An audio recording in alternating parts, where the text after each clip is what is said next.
சிறப்புமிக்க ஓய்வூதிய தின விழாவுடைய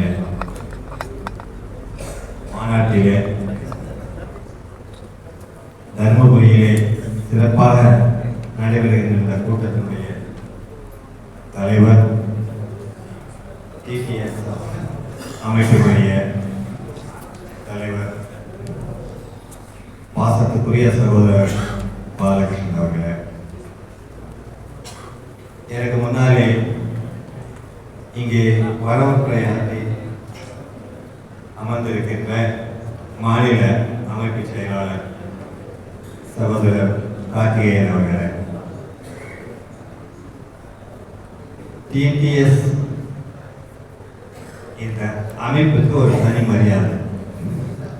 நான் கூட கடந்த ஆண்டு ஓய்வூதிய நல மீட்பு சங்கத்தினுடைய ஒரு மாபெரும் ஆர்ப்பாட்டத்தில் கலந்து கொள்ள வருகை தந்திருக்கின்ற எனது பாசத்துக்குரிய மரியாதைக்குரிய திரு பத்மநாபன் அவர்களே சொன்னேன். நல்ல மனிதர், ஒரு சிறப்புமிக்க சங்கத்திலே இருக்க வேண்டியவர், ஒத்துழைப்பு இல்லாத காரணத்தினால் மனம் தளர்ந்திருக்கின்ற நிலையில் இருக்கிறீர்கள் என்று சொல்லியிருந்தேன். ஆக எடுத்த காரியத்தை முடித்துதான் அடுத்த காரியத்தில் இறங்கும் மனப்பான்மை கொண்டுள்ள இந்த டிடிஎஸ் அமைப்பினுடைய சம்மேளனத்துடைய மாநில பொதுச் செயலாளர் திரு பத்மநாபன் அவர்களே, எனக்கு முன்னாலே இங்கே ஒரு எழுச்சி மிகு ஓய்வு ஊதியம் என்றால் என்ன, ஓய்வு தினத்துடைய சிறப்பு, ஓய்வு தினத்தை ஏன் நாம் கொண்டாடுகிறோம் என்று மிக தெளிவாக எழுச்சியுரையாற்றி அமர்ந்திருக்கின்ற அருமை சகோதரர், இந்த சம்மேளனத்தினுடைய பொருளாளர் பாசத்துக்குரிய திரு குணசேகரன் அவர்களே, எனக்கு அடுத்தபடியாக இங்கே பேச அமர்ந்திருக்கின்ற மரியாதைக்குரிய திருச்சி பேரவருடைய பொதுச் செயலாளர் மூத்த சகோதரர் ஜெயச்சந்திரன் அவர்களே, அரசு போக்குவரத்து ஓய்வூதிய நல மீட்பு சங்கத்தினுடைய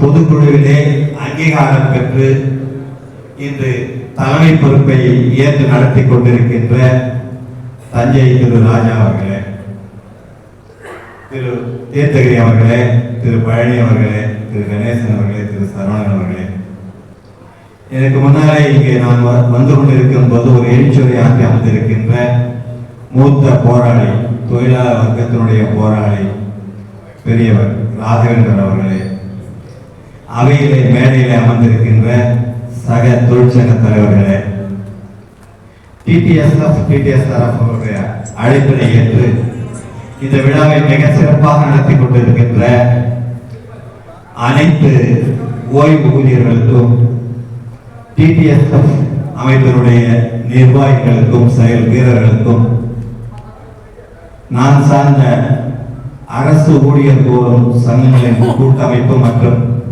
ஓய்வு ஊதிய நல மீட்பு சங்கத்தினுடைய கௌரவ தலைவருக்கிற அளவிலே எனது வணக்கத்தை இங்கே தெரிவித்துக் கொள்கின்றேன். ஓய்வு ஊதியம் என்றால் அது முழுமையான ஓய்வூதியமாக இருக்க வேண்டும். ஓய்வு ஊதியம் என்பது பென்ஷன், அதற்கு உடன் பொருளாதார வளர்ச்சி அளவிலே விலைவாசி உயர்வுகள் அடிப்படையில் வாழ்வுரிமை பேண வேண்டி அந்த பென்ஷன் தொகையுடன் கொடுக்கப்பட வேண்டிய அந்த உரிமை தொகைதான் அகவிலைப்படி என்பது. இந்த அகவிலைப்படி இல்லாமல் இந்த அரசும் சென்ற அரசும் வெறும் பென்ஷன் தொகையை மட்டுமே வழங்கி நம்மை துயரத்தில் ஆழ்த்தியது. அனுபவ ரீதியில் நாம் கொண்டிருக்கின்ற அனுபவித்து வருகின்ற ஒரு நிகழ்வு. இந்த அறவழிப்படி உயர்நிலை பெறுவதற்காக பல்வேறு போராட்டங்கள் நடந்து கொண்டிருக்கின்றன. இந்த அரசு எவ்வித போராட்டத்திற்கும் செவி சாய்க்காது என்பது தெரிந்தே சில போராட்டங்களை தொடர்ந்து நடத்தி வருகின்றனர். நண்பர்களே, எனக்கு முன்னாலே பேசியவர்கள் கூட சொன்னார்கள், நமது கோவை பேரவையவர் இந்த கோரிக்கையை சட்டப்படி நிரந்தர தீர்வாக அமைய வேண்டி களத்திலே இறங்கி இன்று 99.9% வெற்றியை கொண்டு வந்து கொண்டிருக்கிறார்கள். வருகிற ஜனவரி 3ஆம் தேதி அந்த 0.01% நமக்கு கிடைக்கப்பெறும் என்ற நம்பிக்கையோடு நாம் இங்கே குழுமி இருக்கின்றோம். எந்த விலை கொடுத்தாலும் அந்த அறவழிப்படை உயர்வை பெற்றே தீர்வது என்கிற வகையிலே முழு மூச்சாக தங்களை அர்ப்பணித்துக் கொண்டு இந்த ஒரு புதிய கூட்டமைப்பை இங்கே உருவாக்கி மிக சிறப்பாக செயல்பட உறுதியேற்றுள்ளது பெருமைக்குரிய விஷயமாகும். நண்பர்களே, எனக்கு பின்னாலே 3 பெரிய தலைவர்கள் பேச வேண்டியிருப்பதால் ஒரே ஒரு கருத்தை மட்டும் நான் கூறி விடைபெற ஆசைப்படுகின்றேன். பென்ஷன் அறவழிப்படி உயர்வு என்றாவது எங்கேயாவது அரசு ஊழியர்களுக்கு நிறுத்தப்பட்டுள்ளதா என்றால் எந்த மாநிலத்திற்கும் இல்லை, எங்கும் இல்லை. ஆகவேதான் நாம் அரசு போக்குவரத்து நிறுவனமான பேருந்துகள் வாங்குவதற்கு அரசுதான் நிதி கொடுக்கிறது. அப்படி இருக்கிறதிலே முழுமையாக அரசு நிறுவனமான இந்த போக்குவரத்து கழகங்களுடைய தொழிலாளர்களை ஏன் அரசு ஊழியர் ஆகிடக்கூடாது, இதில் அரசுக்கு ஏன் மெத்தனம் காட்டுகிறது என்பதுதான் கேள்விக்குறியாக நமக்கு இருக்கிறது. அரசு ஊழியர் ஆகிடுவோமானால் போராட்டங்களுக்கு இடம் இருக்காது, ஆர்ப்பாட்டங்களுக்கு இடம் இருக்காது, உண்ணாவிரதத்திற்கு நம்மை வருத்திக் கொள்ள தேவையற்ற ஒரு நிகழ்வாக இருக்காது. அந்த வகையில் தான் இந்த TPSF நிறுவனம் என்பது 1998 முதல் கொண்டு இரு கண்கள் என போற்றப்படுகின்ற பென்ஷன், அரசு ஊழியர், இந்த இரு கோரிக்கைகளை இரு கண்களாக முன்னெடுத்து மிக சிறப்பாக செயல்படுத்தி வருவதிலே பெருமைப்பட வேண்டிய ஒரு விஷயமாகத்தான் இருக்கிறது. கடந்த 14வது ஊதிய ஒப்பந்தத்திலே நான் தொடர்ந்து ஒரு 4 ஊதிய ஒப்பந்தத்திலே கலந்து கொண்டு கோரிக்கைகளை முன்வைத்து பேசி வருகிறேன்.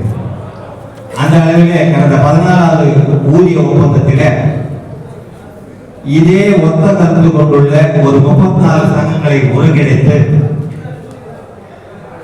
அரசு ஊழியர் கோரிக்கை எனும் ஒற்றை கோரிக்கையை மட்டுமே எங்களது மனுவிலே எழுதி கொடுத்து அந்த பேச்சுவார்த்தைகளை நாங்கள் கலந்து கொண்டோம். கடைசி 14வது ஊதிய ஒப்பந்த பேச்சுவார்த்தை கடைசியில இறுதி கட்டத்தில் மாண்புமிகு அமைச்சர் அவர்கள் எப்படியாவது இந்த ஒப்பந்தத்தை நிறைவேற்ற வேண்டும், 25% கேட்டவங்க எது கொடுத்தாலும் வாங்கிக் கொள்வாங்க நிலைமையில் இருந்த அந்த நிலையிலே இருந்த அமைச்சர் அவர்கள் கடைசியாக 2 கூட்டங்களை எங்களை எல்லாம் அழைத்து அவருடைய சிறப்பு செயலாளர் தசரதன் அவர்கள் மூலமாக எங்களை எல்லாம் அழைத்து பேசினார்கள்.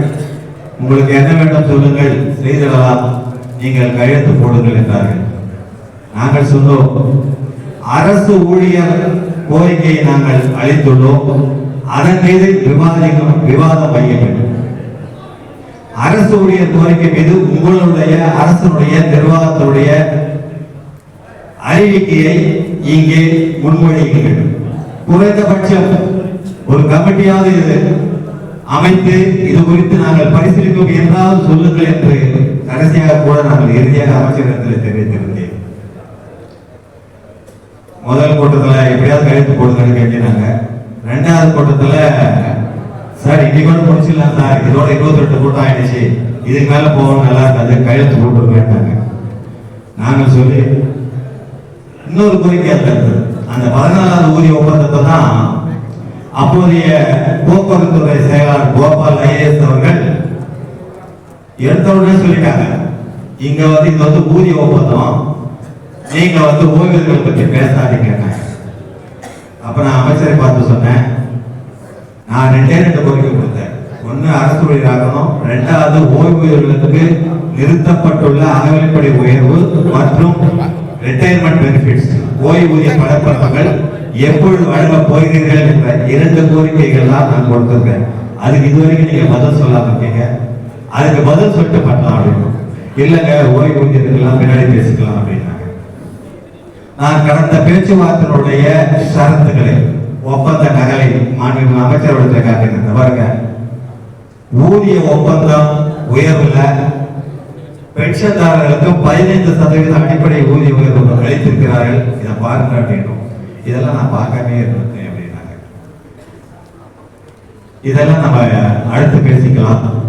அடுத்தபடியாக அகவிலைப்படி உயர்வை பற்றி நான் ஏற்கனவே நிதித்துறை செயலாளர் அவர்களிடம், நிதி அமைச்சர் அவர்களிடம், மாண்புமிகு தளபதி அவர்களிடம் பேசிவிட்டேன். இன்னும் ஒரு 10 நாள்ல இது குறித்த ஒரு அறிவிப்பை வெளியிடுவாங்க, அதனால நீங்க கையெழுத்து போடுங்க அப்படின்னாங்க. இதெல்லாம் வெளியுறவோட பேசினாங்க. நாங்க இன்னும் 10 நாள்ல முதல்வர் அவர்கள் அறிவித்துள்ளார்கள். நாங்க சொல்லிட்டோம், அரசு ஊழியர் கோரிக்கை, ஓய்வூதியர் கோரிக்கை, இதற்கு நீங்கள் பதில் அளிக்கும் வரை நாங்க கையெழுத்து போட மாட்டோம், அவையிலிருந்து வெளியேறுகிறோம் என்று நாங்கள் வெளிநடப்பு செய்து வந்தோம். தொடர்ந்து 15வது ஊதிய ஒப்பந்தத்திலும் இதே கோரிக்கைகளை தான் நாங்கள் முன்வைக்கிறோம். இதுல ஒரு சித்து விளையாடுச்சாங்க, அண்ணா தொழிற்சங்க பேரை வந்து அடுத்து நாம் ஆட்சிக்கு வந்துட்டா என்ன பண்றது, இவங்க இதே தான் கேட்பாங்க போல, ஓய்வூதியர் பணப்பலம் கேட்பாங்க பொழுது, டிஏ கேட்பாங்க பொழுது, அரசு ஊழியராக பொழுது சொல்லி இந்த 15வது எங்களுக்குள்ள ஒரு பிளவை ஏற்படுத்திட்டாங்க. ஸோ 34 சங்கத்தை உடைச்சிட்டோம்னா அந்த கோரிக்கையும் உடைஞ்சிருமே அப்படின்ற ஒரு இடத்துல ஏதோ பண்ணிக்கிட்டு இருக்காங்க. இருந்தாலும் நாங்கள் எங்களுடைய கோரிக்கைகளுக்கு பின்வாங்காமல் தொடர்ந்து வலியுறுத்தி அரசு ஊழியர் கோரிக்கையை நிச்சயம் பெரும் வரை தொடர்ந்து போராடுவோம் என்ற உறுதியை நான் இங்கே அழைத்துக் கொள்கிறேன். ஏனென்றால் அரசு ஊழியரான தான் நம்ம கருவூலம் மூலமா பென்ஷன் வாங்க முடியும். கருவூலம் மூலமா பென்ஷன் வாங்கும்போது ஆட்டோமேட்டிக்கா நம்ம டிஏ கொடுத்தாங்க. ஸோ இந்த கோரிக்கையை வலியுறுத்தி இந்த ஓய்வூதிய தின விழாவிலே எப்படியும் நாம் சாதிப்போம் என்று சபதம் ஏற்போம் என்று கூறி வாய்ப்புக்கு நன்றி கூறி இந்த அவையிலே நன்றி வணக்கம்.